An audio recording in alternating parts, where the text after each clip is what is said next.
வணக்கம் உழவன் மகடு நேயர்களே.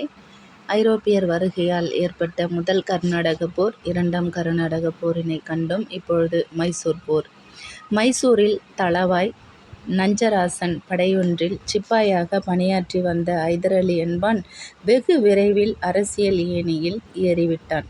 மைசூரில் தளவாய் நஞ்சராசனுடைய படையில் சிப்பாயாக இருந்தவன் ஐதர் அலி. இவன் என்ன பண்ணுறான், ரொம்ப வேகமாக அரசியலில் வந்துட்டான். கை வன்மையாலும் படை பலத்தாலும் வினை திட்பத்தாலும் சூழ்ச்சி திறனாலும் நெஞ்சு துணிவாலும் குறுகிய காலத்தில் மைசூர் அரசாங்கத்தை தன் கைக்கீழ் போட்டுக்கொண்டான். அதாவது எப்போ ஸ்டார்ட் பண்ணியிருக்கான்னா 1751. இப்படி அவன் மைசூர் அரசாங்கத்தை தன் கண்ட்ரோலில் எடுத்துக்கிட்டு வந்துட்டான். மின்னல் வேக படையெடுப்புகளால் தமிழகத்து பாளையக்காரர்களை முறியடித்து ஒடுக்கினான். துரித காலத்தில் இவன் அடைந்த அரசியல் ஏற்றம் ஆங்கிலேயருக்கும் மராத்தியருக்கும் நைஜாமுக்கும் அச்சத்தையும் அழுக்காற்றையும் விளைவித்தன. அழுக்காற்றினா பொறாமையும் விளைத்தன. ஐதரை எதிர்த்து இம்மூன்று கட்சியினரும் தமக்குள் ஒப்பந்தம் ஒன்றை செய்து கொண்டனர். யார்? ஆங்கிலேயர், மராத்தியர், நைஜாம். இவங்க எல்லாருக்கும் அச்சமும் பொறாமையும் வந்துடுச்சு ஐதர் அலி மேலே. இப்போது இவங்க என்ன பண்ணுறாங்க, ஒரு ஒப்பந்தம் செஞ்சுக்கிறாங்க. ஐதரை எதிர்த்து இம்மூன்று கட்சியினரும் தமக்குள் ஒப்பந்தம் ஒன்றை செய்து கொண்டனர். ஆனால் மராத்தியரும் நைஜாமும் ஐதர் அலியின் லஞ்சத்துக்கும் சூழ்ச்சிக்கும் பயப்பட்டு ஆங்கிலேயரை விட்டுவிட்டு ஐதர் அலியுடன் சேர்ந்து கொண்டனர். ஐதர் அலி கர்நாடகத்தின் மேல் படையெடுத்தான். தக்க சமயத்தில் நைஜாம் மீண்டும் கட்சி மாறினான். ஆனால் செங்கன்மாவி, அதாவது செங்கத்திலும் திருவண்ணாமலையிலும் ஐதர் அலி ஆங்கிலேயரிடம் தோல்வியுற்றான். ஆனாலும் அவன் சளைக்கவில்லை. தொடர்ந்து கர்நாடக தேசத்தை கலக்கி வந்தான். அவன் மிக பெரியதொரு சேனையுடன் சென்னையின் எல்லையில் தோன்றினான். 1769. அவன் கோலத்தை கண்டு அஞ்சி விதிர்த்த ஆங்கிலேயர் அவனுடன் ஓர் உடன்படிக்கை செய்து கொண்டு ஆபத்தினின்றும் விடுதலை பெற்றனர்.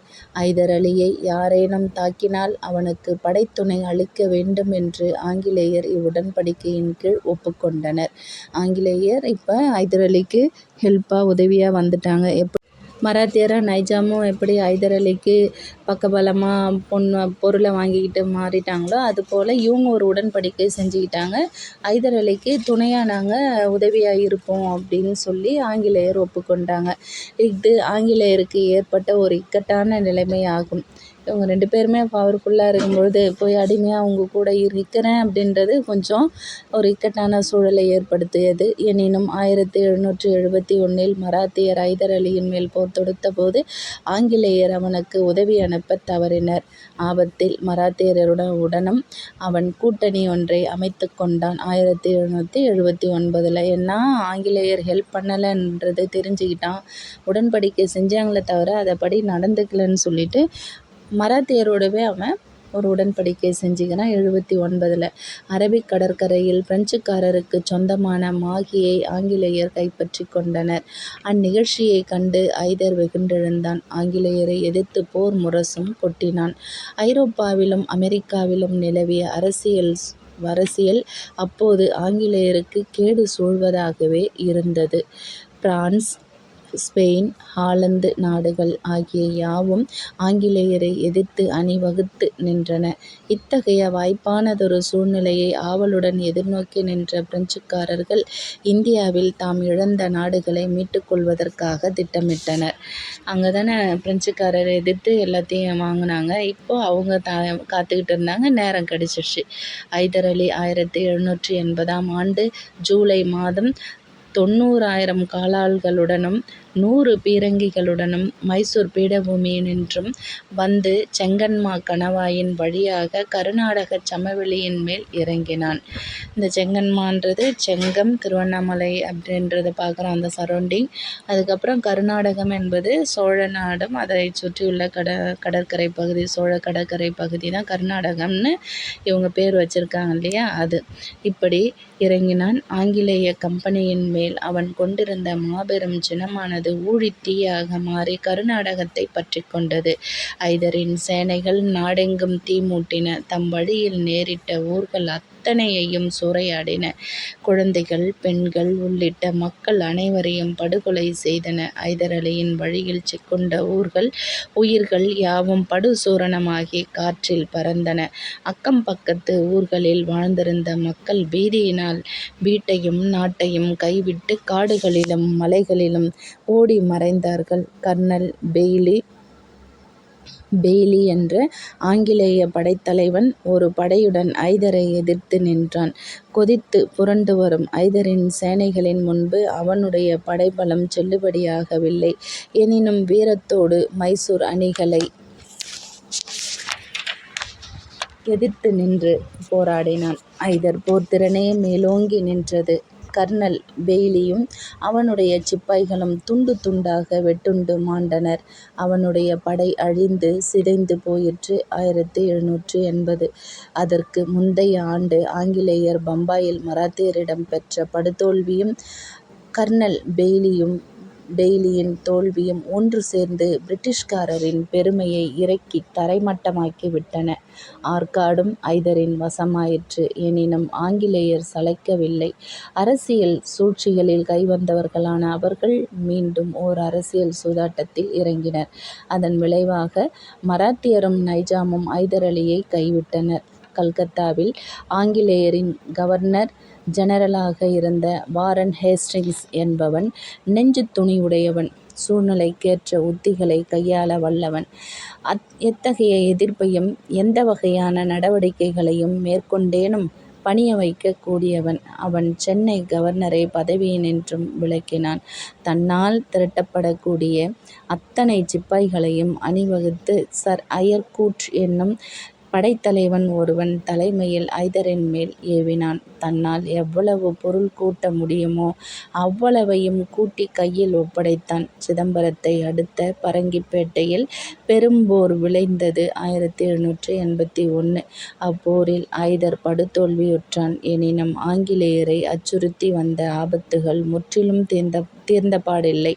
வங்க கடற்கரையோரம் பிரெஞ்சு கடற்படை ஒன்று சஃப்ரன் தலைமையில், அதாவது அட்மிரல் சஃப்ரன் தலைமையில் ஆங்கிலேயருடைய கப்பல் தொகுதிகளுடன் பல போர்கள் நிகழ்த்திற்று. கர்னல் பிரைத்வைட் தலைமையில் திரண்டு வந்த ஆங்கிலேயரின் சேனை ஒன்றை ஐதரின் மகன் திப்பு சுல்தான் முறியடித்தான். எனினும் ஆங்கிலேயர் 1781 இறுதிக்குள் டச்சுக்காரருக்குச் சொந்தமான நாகப்பட்டினம், சதுரங்கப்பட்டினம், புலிக்காடு ஆகியவற்றை கைப்பற்றினர். ஐதர் தான் தொடர்ந்து நடத்தி வந்த போர்த்தொழிலின் காரணமாக மிகவும் களைப்புற்றான். அவனைப் பற்றி நின்ற புற்றுநோய் அவனுடைய உயிரை அணு அணுவாக அரித்து வந்தது. இது இறுதியாக 1783 ஏப்ரல் மாதம் தன் ஆசைகளை மறந்து இவ்வுலகினின்றே அவன் விடை பெற்றுக் கொண்டான். ஐதர் அலி மிகச்சிறந்த ஒரு வீரன். நல்ல உடற்கட்டும் நெஞ்சுரமும் வாய்ந்தவன். எழுதப் படிக்க அறியாமையினாலும் அவனுக்கு பல மொழிகள் பேசும் வல்லமை உண்டு. அது எழுத படிக்க தெரியாமல் இருந்தாலும் பல மொழி பேசும் வல்லமை ஐதர் அலிக்கு உண்டு. அரசாங்க நிர்வாகத்திலும் போர் தொழிலிலும் அவன் அளவற்ற ஆற்றல் வாய்க்கப் பெற்றிருந்தான். ஒரே சமயத்தில் பல அலுவல்களை புரியும் ஐதர் அலியின் சிறப்புகளில் ஒன்றாகும். ஐதர் அலியின் திறமை அவனுடைய சிறப்புகளில் ஒன்றாகும். அரசியல் நேர்மையும் சீரிய நோக்கமும் அவன் வாழ்க்கைக்கு பொலிவூட்டின. ஒழுக்க நெறிகளிலும் சமயச் சடங்குகளிலும் அவனுக்கு எள்ளளவேனும் பற்றுதல் கிடையாது. ஆனால் அவன் இஸ்லாமிய மதத்தில் ஆழ்ந்த ஈடுபாடுடையவனாக இருந்தான். அவன் நெஞ்சில் ஈரமும் இரக்கமும் கிடையா. அவனுடைய பகைவருக்கும் அவன் பரிவை இழந்தவர்களுக்கும் அவன் ஆற்றிய கொடுமைகள் கேட்போர் நெஞ்சை பிளக்கக்கூடியன. ஐதருக்கு பின்னர் அவன் மகன் திப்பு மைசூர் சுல்தானாக முடிசூட்டிக் கொண்டான். அவன் ஆங்கிலேயரிடம் அளவற்ற வெறுப்பு கொண்டிருந்தான். ஏன்னா தன்னுடைய தந்தையும் அவங்கள எதிர்த்து நின்று இறந்து போயிருக்காரு உடல்நிலை சரியில்லாமல். எனினும் பிரெஞ்சுக்காரரிடம் மாறாத நட்பு கொண்டிருந்தான். திப்பு சுல்தான் தன் ஆட்சியின் தொடக்கத்திலிருந்தே ஆங்கிலேயருக்கு தொல்லைகள் கொடுத்து வந்தான். பிரான்ஸ், பெர்சியா, துருக்கி ஆகிய நாடுகளிடம் படைத்துணை நாடி தூதுகள் அனுப்பி வைத்தான். 1787 அவனுக்கு படை அனுப்புவதாக அங்கிருந்து மறுமொழிகள் வந்தன. எனினும் அவனுடைய உடனடி தேவைக்கு வேண்டிய படைபலம் கிடைக்கவில்லை. ஆனால் பிரெஞ்சுக்காரர்கள் திப்பு சுல்தானின் படைகளுக்கு பயிற்சி கொடுத்து வந்தனர். திப்பு சுல்தான் திருவிதாங்கூரின் மேல் படையெடுத்தான். 1789 திருவிதாங்கூர் அரசன் ஆங்கிலேயருடைய நட்பை பெற்றிருந்தான். ஆங்கிலேயருடைய நட்பு தனக்கு எச்சமயத்திலும் கிடைக்கும் என்ற நம்பிக்கையில் வாழ்ந்து வந்தான். ஆகவே சென்னையில் கிழக்கிந்திய கம்பெனியின் பிரசிடெண்டாகவும் கவர்னராகவும் இருந்த ஜே. ஹாலண்ட் என்பவனுக்கு படைபலம் வேண்டி விண்ணப்பமும் அனுப்பினான். ஆங்கிலேயர் அவ்வேண்டுகோளுக்கு உடனே செவிசாய்க்கவில்லை. பாராமுகமாக இருந்துவிட்டனர். நைஜாமும் மராத்தியரும் திப்பு சுல்தானிடம் முக்கூட்டு உடன்படிக்கை ஒன்றை செய்து கொண்டனர். 1790 மூன்றாம் மைசூர் போர் 2 ஆண்டு நீடித்தது. காரன் வாலிஸ் பிரபுவே தன் தலைமையில் பெரும்படை ஒன்றை செலுத்தி வந்து வேலூர், ஆம்பூர் வழியாக நுழைந்து சென்று பெங்களூரை கைப்பற்றிக் கொண்டு ஸ்ரீரங்கப்பட்டணத்துக்கு 9 கல் தொலைவில் தன் பட்டாளங்களை நிறுத்தினான். போர் நடவடிக்கைகள் 1791 ஆண்டு கோடைக்காலம் வரையில் தேங்கி நின்றன. அவ்வாண்டு நவம்பர் மாதம் திப்பு கோயம்புத்தூரை தாக்கி கைப்பற்றினான். காரன் வாலிஸ் பிரபு ஸ்ரீரங்கப்பட்டணத்தையும் அதன் கோட்டை கொத்தளங்களையும் தாக்கி அழித்தான். சூழ்நிலையானது தனக்கு முரணாக இருந்ததை உணர்ந்த திப்பு சுல்தான் காரன் வாலிஸ் பிரபுவுடன் சமாதான உடன்படிக்கை ஒன்றை செய்து கொண்டான். மார்ச் 1792 இவ்வுடன்படிக்கையின் கீழ் மைசூர் தேசத்தில் பாதியை நைஜாமுக்கும் மராத்தியருக்கும் ஆங்கிலேயருக்கும் பங்கிட்டு கொடுத்து விட்டான். மலையாள தேசம் குடகு தேசத்து மன்னன் மேல் ஆட்சி. திண்டுக்கல் தேசம், பாராமகால் ஆகிய பகுதிகள் ஆங்கிலேயருக்கு கிடைத்தன. போதாக்குறைக்கு திப்பு சுல்தான் ஆங்கிலேயருக்கு 30 லட்சம் பவுன்களுக்கு மேல் தண்டம் கொடுத்தான். தன் 2 பிள்ளைகளையும் அவர்களுக்கு பிணையாக அளித்தான். ஆனால் இவ்வுடன்படிக்கையானது தனக்கு மானக்கேட்டை விளைத்தது என்று அவன் அறிந்திருந்தான். அவன் நெஞ்சில் ஒரு முள் உறுத்திக்கொண்டே இருந்தது. மானமிழந்து வாழ அவன் உள்ளம் ஒருப்படவில்லை. எனவே ஆங்கிலேயரின் மேல் அவனுக்கு வெறுப்பும் அடங்கா சினமும் பொங்கி எழுந்தன. வஞ்சம் வளர்ந்தது. திப்பு தன் கோட்டை கொத்தளங்களை வலுப்படுத்தினான். குதிரைப்படையை புதுப்பித்தான். உழவுத் தொழிலையும் ஊக்கினான். ஐரோப்பாவில் பல நாடுகளில் அரசியல் குழப்பங்களும் போராட்டங்களும் நிகழ்ந்து கொண்டிருந்தன. பிரான்சில் குடிமக்கள் மன்னனையும் அவனைச் சார்ந்த பிரபுக்களையும் எதிர்த்து பெரும் புரட்சி ஒன்றில் ஈடுபட்டனர். 1789 பிரெஞ்சு மன்னன் 16ஆம் லூயியும் அவன் மனைவி மேரி அண்டாய்ட்-நெட்டும் மக்கள் நீதிமன்றத்தில் குடித்துரோகிகள் என்ற தீர்ப்புக்குள்ளானவர்களாய் தூக்குமரம் ஏறி முடியணிந்த தம் தலைகளை இழந்தனர். நெப்போலியன் போனபார்ட் என்ற படைத்தலைவன் அரசாட்சியை கைப்பற்றி நாட்டை அடக்கி ஆளலானான். அவனே பிரெஞ்சு நாட்டின் பேரரசனாகவும் முடிசூட்டிக் கொண்டான். 1804 அவன் ஆங்கிலேயர் மேல் அளவு கடந்த வெறுப்பும் சினமும் கொண்டிருந்தான். இந்தியாவில் ஆங்கிலேயரின் செல்வாக்கை இறக்கி பிரெஞ்சு ஆதிக்கத்தை மீண்டும் உயர்த்துவிக்க அவன் நோக்கம் கொண்டிருந்தான். யாரு? நெப்போலியன் போனபார்ட் என்ற படைத்தலைவன். இவன்தான் இப்போ முடிசூட்டி கொண்டான். இவனுக்கு ரொம்ப கோபமாக இருக்குது. அதனால எப்படியாச்சும் இவங்களை இந்த ஆங்கிலேயரை இறக்கி பிரெஞ்சு ஆதிக்கத்தை மீண்டும் கொண்டு வரணும்னு நினைக்கிறான். திப்பு சுல்தான் வாய்ப்பை பயன்படுத்தி கொண்டான். பிரெஞ்சுக்காரரின் படைத்துணையை நாடினான். அவனுக்கு உதவியாகும் பொருட்டு பிரெஞ்சு படைகள் மங்களூர் வந்து இறங்கின. 1798 அப்போது வெல்லஸ்லி பிரபு கவர்னர் ஜெனரலாக இருந்தான். ஆங்கிலேயரை சூழ்ந்து வந்து கொண்ட பேராபத்தை அவன் நன்கு உணர்ந்தான். உடனே திப்பு சுல்தானுக்கு எதிராக அவன் நைஜாமுடனும் மராத்தியருடனும் உடன்படிக்கை ஒன்று செய்து கொண்டான். வெல்லஸ்லி பிரபு ஜெனரல் ஹாரிஸ் என்பவனின் தலைமையில் பெரும்படை ஒன்றை திப்புவின் மேல் ஏவினான். ஹாரிஸின் கடுந்தாக்குதலுக்கு முன்பு திப்புவின் சேனைகள் பேரழிவுக்கு உட்பட்டு வலுவிழந்து ஸ்ரீரங்கப்பட்டணத்து அரணுக்குள் பின்னடைந்து போயின. ஆங்கிலேயரின் பெரும் பீரங்கி குண்டுகள் வெடித்து அரண் கொத்தளங்களைச் சிதைத்து மதில் சுவரில் பெரும் பிளவு ஏற்படுத்தின. அவ்விடைவெளியின் மூலம் ஆங்கிலேயத் துருப்புகள் அணையுடைந்த வெள்ளம் போல் பாய்ந்து அரணுக்குள் நுழைந்து திப்புவின் சேனைகள் 1799 மே 4ஆம் தேதி ஆங்கிலேயரிடம் சரணடைந்தன. திப்பு சுல்தான் தன் இறுதி மூச்சு வரையில் போராடி கையில் ஏந்திய வாளுடன் வீர மரணத்தை தழுவினான். 1799 ஆங்கிலேயரின் மாறாத பகைவன் மாண்டான். அத்துடன் அவர்களுக்கு தென்னிந்தியாவில் அணையிட்டிருந்த இறுதிப் பகையும் மறைந்தது. திப்பு சுல்தான் பல கலைகளில் கைதேர்ந்தவன். பாரசீக மொழியில் ஆழ்ந்த புலமை வாய்ந்தவன். அவன் அரசியல் வாழ்வில் ஓய்வென்பதையே கண்டவன் அல்லன். இடையறாமல் உழைத்துக் கொண்டே இருந்தான். அவன் புதிய பஞ்சாங்கம் ஒன்றையும் நாணயங்களையும் அளவைகளையும் புழக்கத்துக்கு கொண்டு வந்தான். பஞ்சாங்கம், நாணயம், அளவைகள் இதெல்லாம் புழக்கத்துக்கு கொண்டு வந்தான். ஆங்கிலேயர் ஸ்ரீரங்கப்பட்டணத்தை சூறையாடினர். அரண்மனைகளையும் கட்டடங்களையும் இடித்து நிறுவினர். மைசூர் தேசம் ஆங்கிலேயரின் உடைமையாயிற்று. திப்புவின் மக்கள் வேலூர் கோட்டையில் சிறை வைக்கப்பட்டனர். ஆற்காட்டு நவாபு வாலாஜா சாஹிபு என்ற மாற்றுப் பெயரினனான முகமது அலி பெயரளவில் தான் கர்நாடகத்தின் நவாபாக விளங்கினான். ஆனால் அவனுடைய அரசு முத்திரை ஆங்கிலேயரின் கையில் இருந்தது.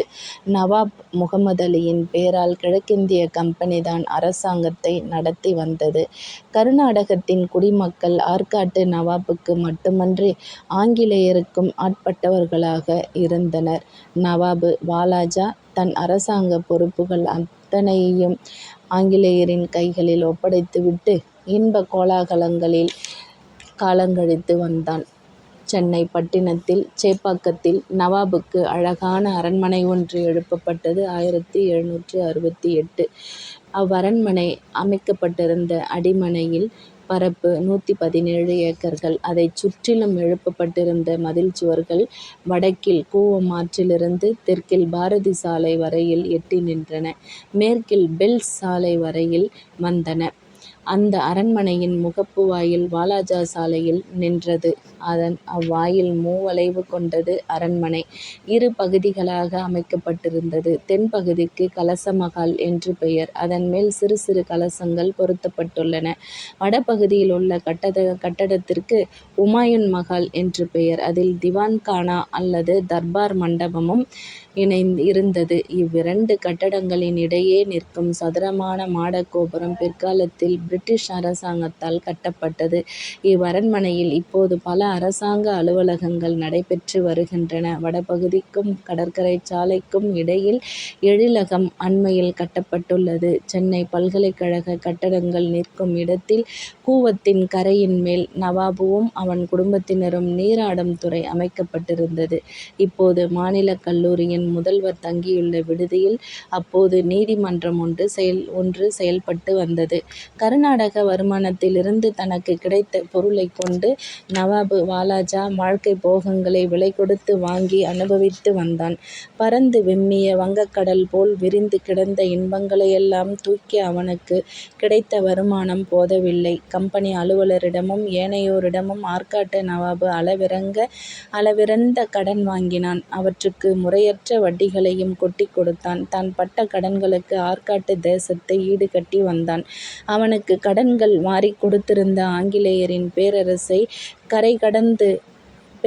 கரை கடந்து போயிற்று. நவாபு கடன் வாங்கியதும் நின்றபாடில்லை. அவக்கேடான இந்த நிலைக்கு ஒரு முடிவு கட்ட வேண்டிய நெருக்கடி கம்பெனி அரசாங்கத்துக்கு ஏற்பட்டது. கம்பெனி கவர்னர் சர் தாமஸ் ரம்போஸ் 1778-80 காலத்தோடொட்டி ஒழுகத் தெரியாதவன், ஆட்சித் திறனற்றவன், காலங்கருதும் வினைத்திட்பமும் காலத்தை நெகிழவிடாத தெளிவும் வாய்க்கப் பெறாதவன். அவன் மேல் பல குற்றச்சாட்டுகள் கொண்டு வரப்பட்டன. ஆகவே வாரன் ஹேஸ்டிங்ஸ் என்ற கவர்னர் ஜெனரல் அவனை கவர்னர் பதவியினின்றும் இறக்கிவிட்டான். அவனை அடுத்து கவர்னர் வைட்ஹில் என்பவன் பதவிக்கு வந்தான். பல குற்றச்சாட்டுகளினால் அவனும் ஒதுக்கப்பட்டான். பிறகு வந்தவன் சார்லஸ் ஸ்மித். இவர்கள் எல்லோரும் குறுகிய கால கவர்னர்களாக இருந்தனர். பின்னர் மக்கார்ட்னே பிரபு.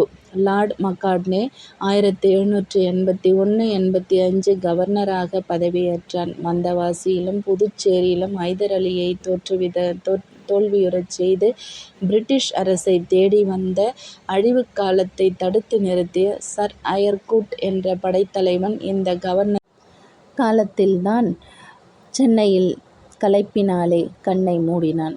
மக்கார்ட்னே பிரபு நவாபுடன் ஓர் உடன்படிக்கை செய்து கொண்டான். 1781 டிசம்பர் 2 அவ்வுடன்படிக்கையின் கீழ் நாட்டு அரசு கிழக்கிந்திய கம்பெனியின் கைகளுக்கு மாறிற்று.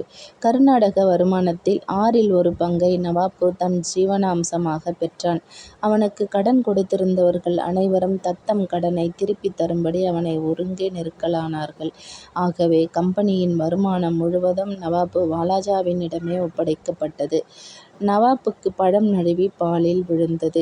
அவன் அந்த முழு வருமானத்தையும் கொண்டு பழைய கடன்களை அடைக்காமல் மேலும் மேலும் கடன்களில் மூழ்கினான். கம்பெனிக்கும் தன் கடன்காரருக்கும் நாட்டின் பல பகுதிகளை அடகு வைத்துக் கொண்டே போனான். அவன் எழுதிக் கொடுத்த கடன் பத்திரங்கள் பணச்சந்தையில் விற்கப்பட்டன. நவாபுக்குரிய வருமானத்தின் ஏற்ற இறக்கத்தையொட்டி இப்பத்திரங்களின் மதிப்பும் ஏறியும் இறங்கியும் வந்தது. கர்நாடக நவாபு வாலாஜாவின் வாழ்க்கை புயல்களுக்கும் கம்பெனியின் தொல்லைகட்கும் இறுதியாக ஓர் முடிவு ஏற்பட்டது. நவாப் வாலாஜா 1795 அக்டோபர் 13 இவ்வுலக வாழ்க்கையை துறந்தான். அவனை அடுத்து அவன் மகன் ஓம்தத் உல் ஒமாரா ஆர்காட் நவாபானான். அவனும் 1801 காலமானான். அவனுடன் கம்பெனி அரசாங்கம் ஓர் ஒப்பந்தம் செய்து கொண்டது. அதன்படி ஆர்காட் நவாபு தன் நாட்டையும் அரசையும் ஆங்கிலேயருக்கு வழங்கினான். அவனுடைய இழப்புக்கு ஈடாக சென்னை அரசாங்கமே அவனுடைய கடன்களை தீர்த்து வைக்கும் பொறுப்பை ஏற்றுக்கொண்டது. அதற்காக ஆண்டுதோறும் 12 லட்சம் ரூபாய் ஒதுக்கி வைக்கப்பட்டது. 19ஆம் நூற்றாண்டின் தொடக்கத்தில் ஆங்கிலேயரே தமிழகத்தின் ஆட்சிப் பொறுப்புகள் அனைத்தையும் மேற்கொண்டு விட்டனர். இவ்வளவிலே மைசூர் போர் நிறைவு பெறுகின்றது. தொடர்ந்து கடப்பாட்டில் உங்கள் உழவன் மகடு முனைவர் சாரதா சுப்பிரமணி. நன்றி, வணக்கம்.